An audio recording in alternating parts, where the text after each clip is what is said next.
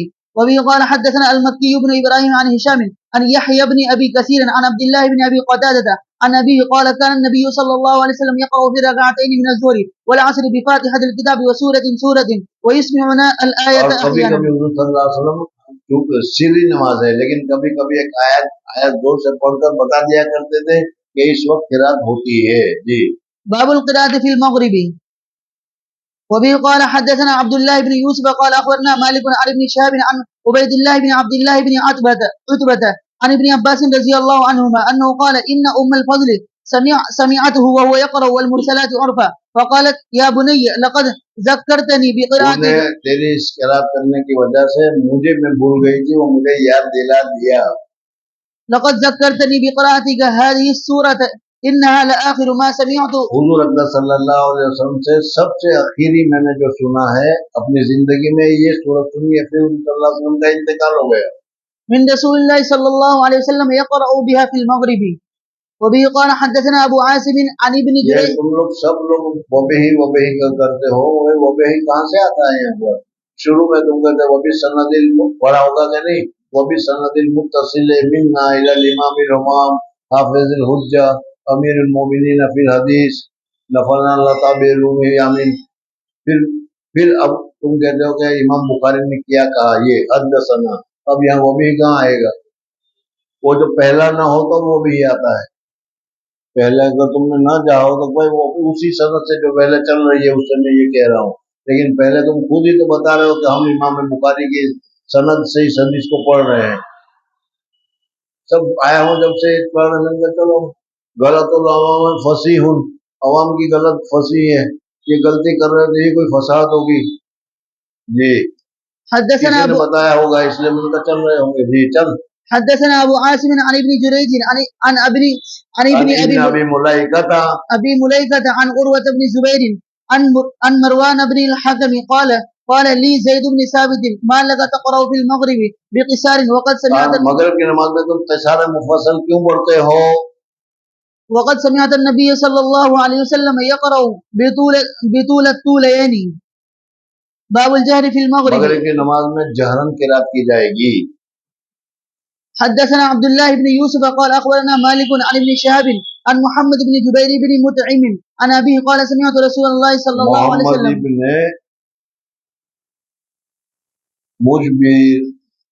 مجبر ہے، محمد ابن جبیر ابن مطعم عن محمد بن جبير بن مطعم عن أبيه قال سمعت رسول الله صلى الله عليه وسلم. صلی اللہ علیہ وسلم مغرب کی نماز میں سورہ طور پڑھ رہے تھے، زور سے پڑھ رہے تھے، جبھی تو انہوں نے سنا تو معلوم ہوا کہ مغرب کی نماز میں جہرن قرات ہوگی.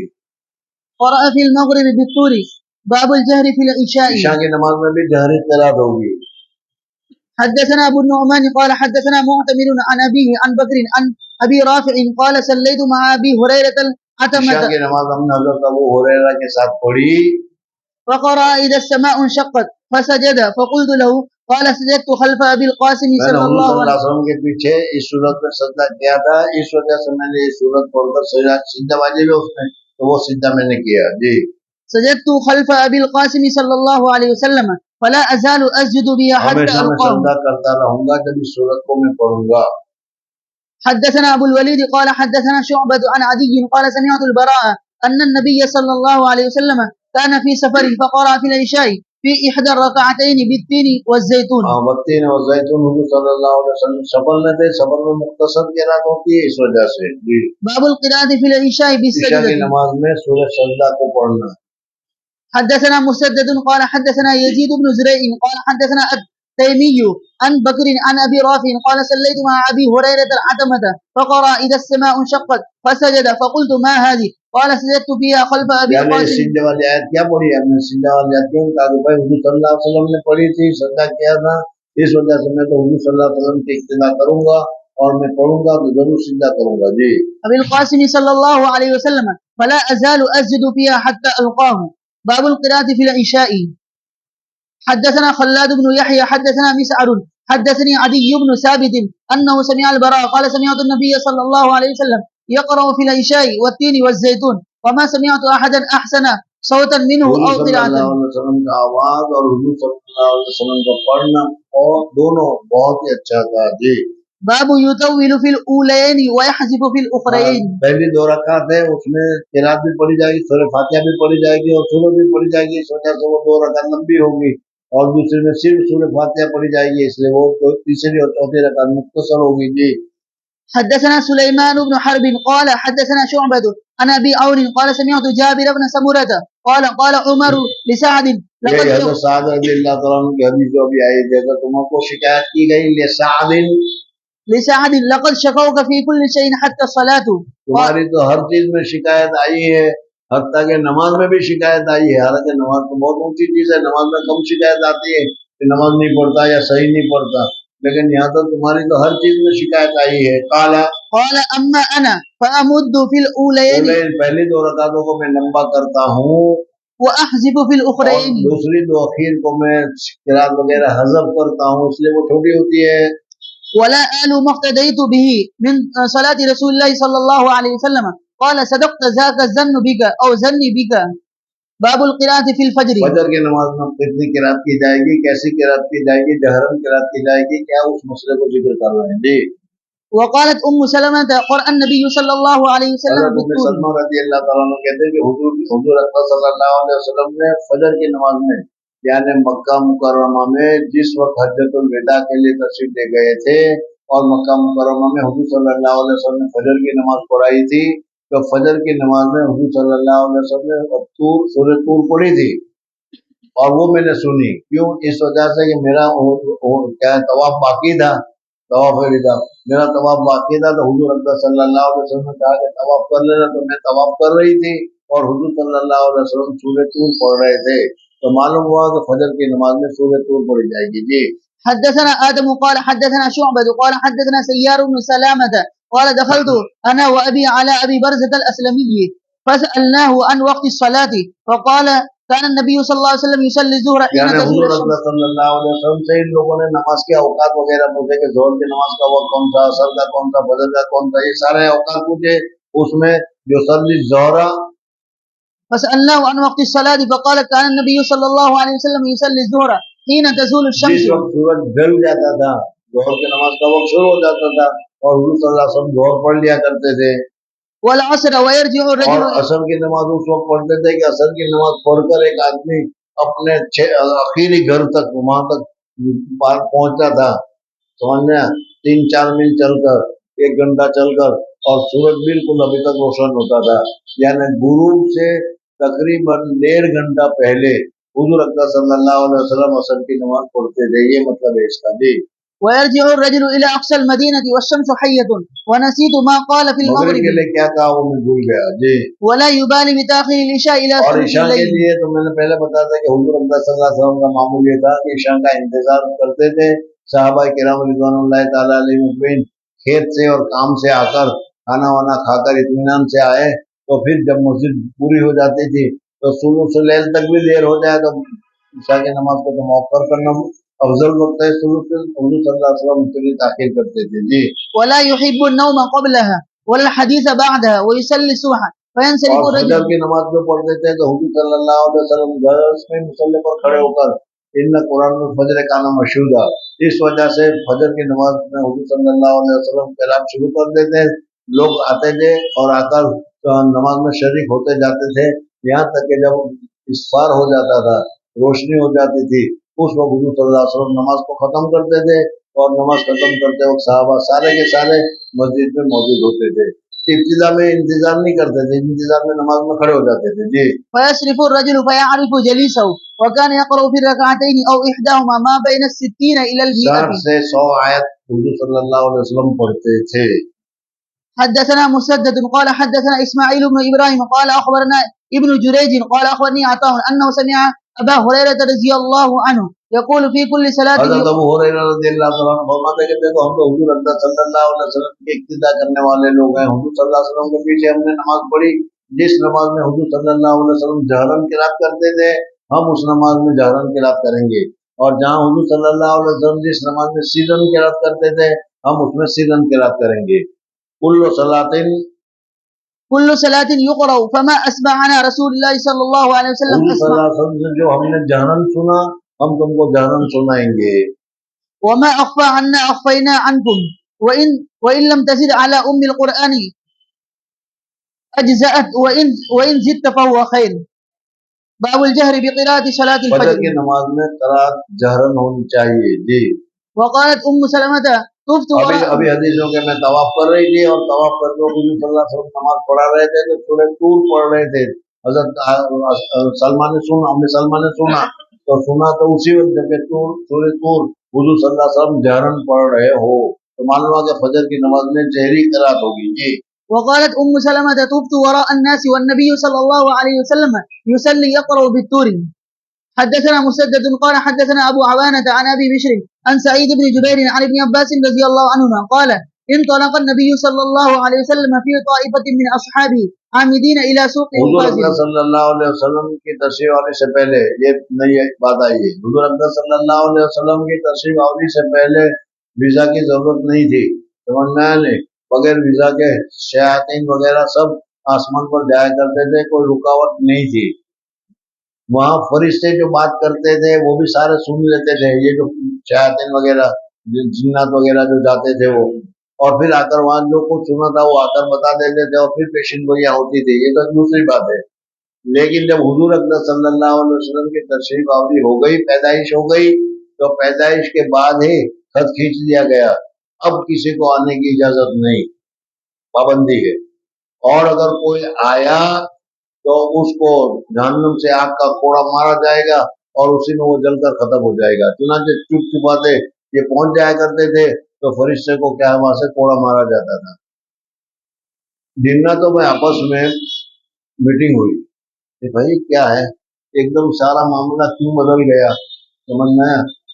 اللہ تبارک و تعالیٰ نے انسانوں کے لیے کوئی خیر کا معاملہ کیا ہے، کوئی خیر کا فیصلہ کیا ہے، کوئی اچھائی کی بات ہو رہی ہے، کوئی بری بات ہو رہی ہے، کیا ہے ایک دم بند کیوں ہو گیا. دیکھو دنیا میں کیا ہوا ہے کہ جس کی وجہ سے یہ بند ہو گیا.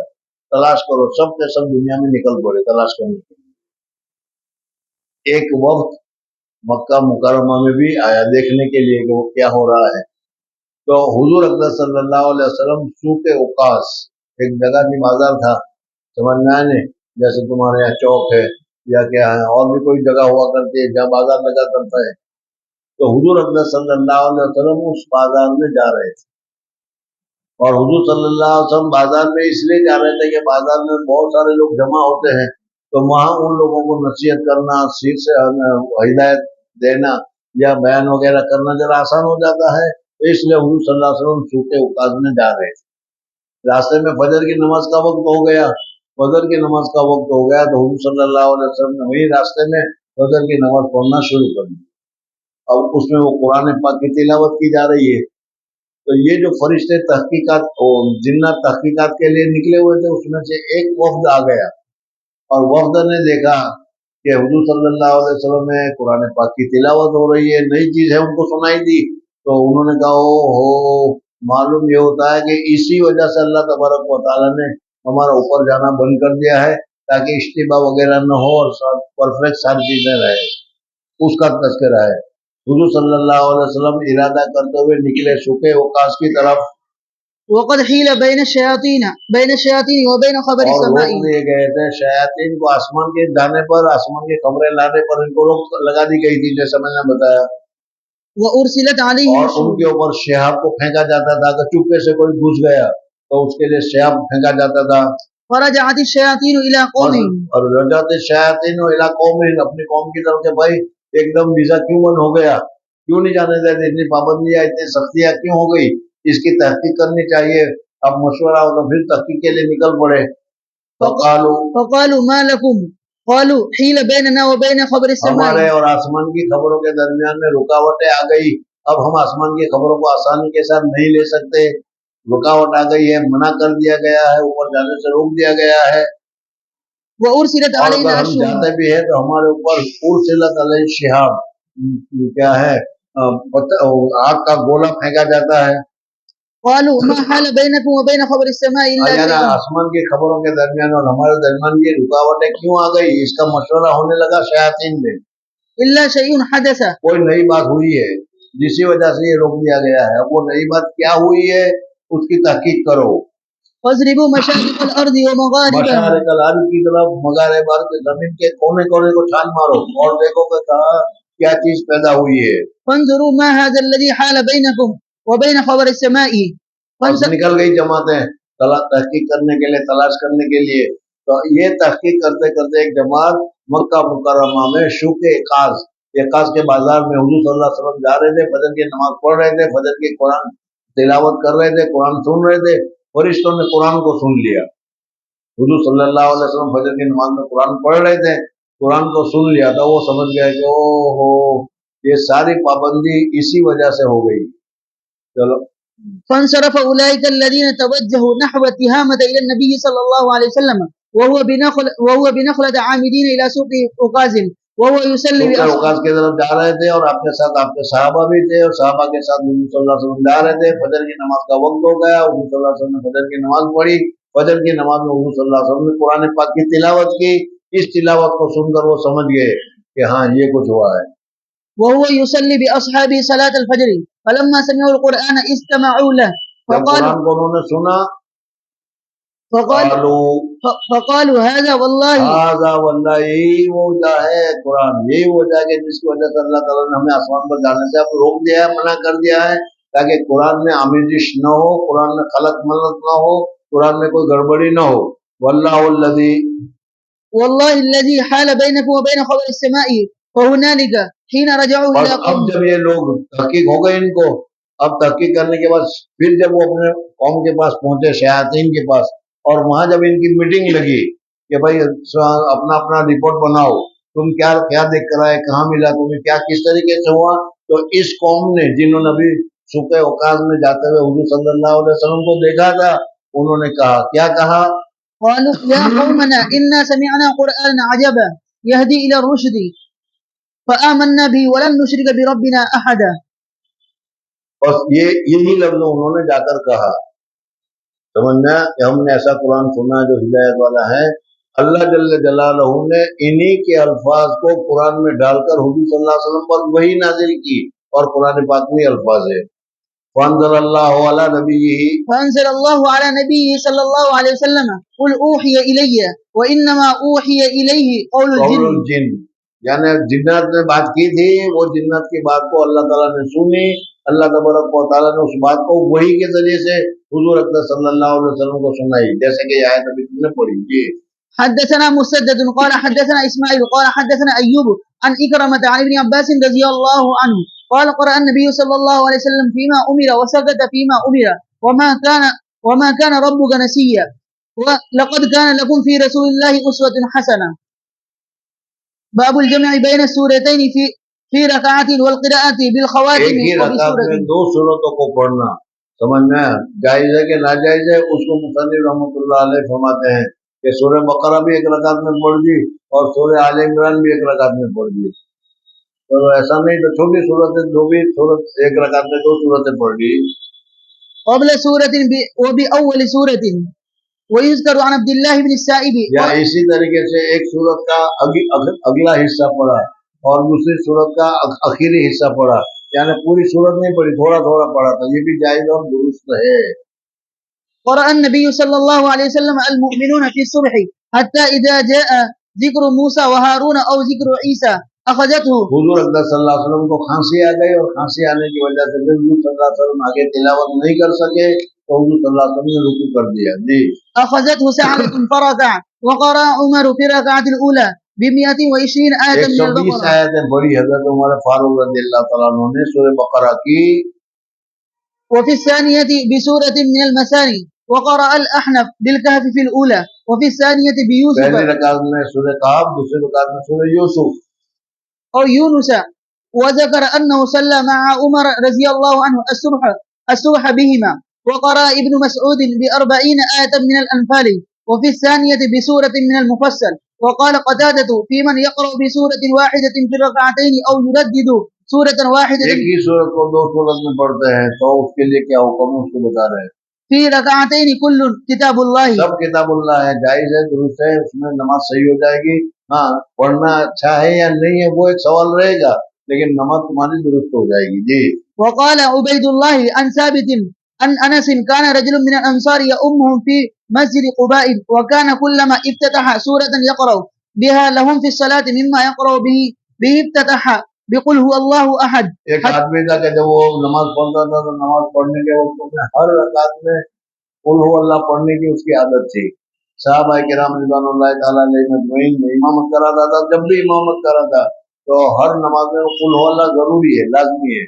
انہوں نے کہا کہ بھائی یہ کیا کر رہے ہو؟ کہا کہ میں تو پڑھوں گا ایسا ہی، تمہیں اگر امامت کرانا ہو، مجھے امامت میری پسند ہو تو امامت کراؤ، امامت کروں گا تو میں تو سورہ فاتحہ چھوڑنے والا نہیں، میں تو پڑھتا ہی رہوں گا۔ ان لوگوں کو ان کی امامت بہت زیادہ پسند تھی، متقی تھے، پرہیزگار تھے، امامت اچھی لگتی تھی، اس وجہ سے انہوں نے کہا کہ ٹھیک ہے پڑھتے رہو، ہر رکعت میں سورہ فاتحہ سورہ اخلاص پڑھتے رہا۔ پھر حضور صلی اللہ علیہ وسلم کے پاس جب پہنچے تو وہاں پر کارگزاری سنائی گئی، تو کارگزاری میں یہ بتایا گیا کہ بھائی یہ نماز پڑھاتے ہیں تو ہر رکعت میں سورہ اخلاص پڑھتے ہیں۔ حضور اکرم صلی اللہ علیہ وسلم نے اس کو بلایا اور بلانے کے بعد پوچھا کہ بھائی اتنی زیادہ سورہ اخلاص کیوں پڑھتے ہو، کیا بات ہے اس میں؟ تو کہا کہ یا رسول اللہ صلی اللہ علیہ وسلم اللہ جل جلالہ و امن والوں نے اس میں اپنا ونس نسب بیان کیا ہے، میں کسی کا بیٹا نہیں، میرا کوئی باپ نہیں، کیا وغیرہ، اور مجھے یہ بہت پسند ہے، اس وجہ سے میں اس کو پڑھتا ہوں۔ تو حضور صلی اللہ علیہ وسلم نے فرمایا کہ تیرا سورہ اخلاص کو پسند کرنا یہ بہت اچھی بات ہے، اسی وجہ سے تم پڑھتے ہو، تو پڑھتے رہو، آخرت میں اللہ تبارک و تعالیٰ اس کا یہ ثواب دے گا۔ جی پڑھو۔ حتى يبلغ منها ثم يقرأ بسورة أخرى معها، وكان يصنع ذلك في كل ركعة. فكلمه أصحابه وقالوا إنك تفتتح بهذه السورة ثم لا نرى أنها تجزئك حتى تقرأ بأخرى، فإما تقرأ بها وإما أن تدعها وتقرأ بأخرى. فقال ما أنا بتاركها. میں تو چھوڑنے والا نہیں ہوں، چاہے تمہیں امامت چھوڑ دوں گا، لیکن تمہیں اگر مجھ سے امامت کرانی ہے تو میں تو یہی پڑھتا رہوں گا۔ جی إن أحببتم أن أؤمكم بذلك فعلت وإن كرهتم تركتكم. وكانوا يرون أنه من أفضلهم وكرهوا أن يؤمهم غيره. یعنی دوسرا کوئی امامت کراوے ان کو پسند نہیں تھا، اچھا آدمی تھا اس وجہ سے۔ جی فلما أتاهم النبي صلى الله عليه وسلم أخبروه جب الخبر. کارگزاری سنائی گئی، یہ بتایا گیا کہ اس طریقے سے یہ نماز میں ہر رکعت میں قل هو اللہ احد پڑھتے ہیں۔ جی فقال يا فلان ما يمنعك أن تفعل ما يأمرك به جب أصحابك. تمہارے ساتھی نے تم کو روکا، منع کیا، تو کیوں رک نہیں گئے؟ کیوں تم اخلاص پڑھتے ہی رہے؟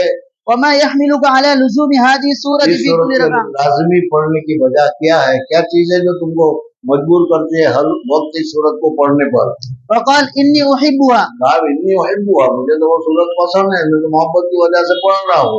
حضور صلی اللہ علیہ وسلم نے فرمایا کہ قال حبك إياها أدخلك الجنة. حب کا یا اس صورت کا تجھ کو محبت کرنا یا اس صورت سے تجھ کو محبت ہونا یہ بہت اچھی علامت ہے، یہ محبت تجھ کو کھینچ کر جنت میں لے جائے گی۔ جی حدثنا آدم قال حدثنا شعبة قال حدثنا عمرو بن مرة قال سمعت أبا وائل قال جاء رجل إلى ابن مسعود رضي الله عنه فقال قرأت المفصل الليلة في ركعة فقال هزا كهز الشعر یعنی ایسا پڑھا، بڑی صورت پڑھی پوری رکعت میں، یعلم تعلم نہیں ہوا ہوگا سمجھ میں، اس وجہ سے تم کہا کہ جس طریقے سے شعر پڑھا جاتا ہے اس طریقے سے تم نے پڑھا ہوگا۔ یہاں لفظ تو شعر کا ہے۔ ہمارے حضرت اقدس نبر اللہ مرکزو فرماتے ہیں کہ شعر جو ہے، شعر نظم وغیرہ، شعر جو ہے وہ کوئی جلدی جلدی نہیں پڑھتا، اس کو تو ذرا لہجہ کے ساتھ اور ادا کے ساتھ پڑھا جاتا ہے۔ اس وجہ سے حضرت فرماتے ہیں کہ میرے نزدیک کا حفظ شعر ہونا چاہیے، حفظ شاعر نہیں۔ شعر کو تو بڑی لطف کے ساتھ، بڑے اندازے کے ساتھ لوگ پڑھتے ہیں۔ ہاں، شعر کے معنی آتے ہیں بال کے، یعنی جس طریقے سے بال کاٹا جاتا ہے اس وقت نہیں دیکھا جاتا کہ کون سے بال کو لمبا رکھنا ہے، کون سے بال کو چھوٹا رکھنا ہے، اور کنگال میں لے کر سب سے آنکھیں بند کر کے کاٹ دیا جاتا ہے۔ تو اسی طریقے سے اس وقت جو تم پڑھ رہے ہو وہ بال کاٹنے کی طرح آنکھیں بند کرتے ہوئے پڑھتے چلے جا رہے ہو۔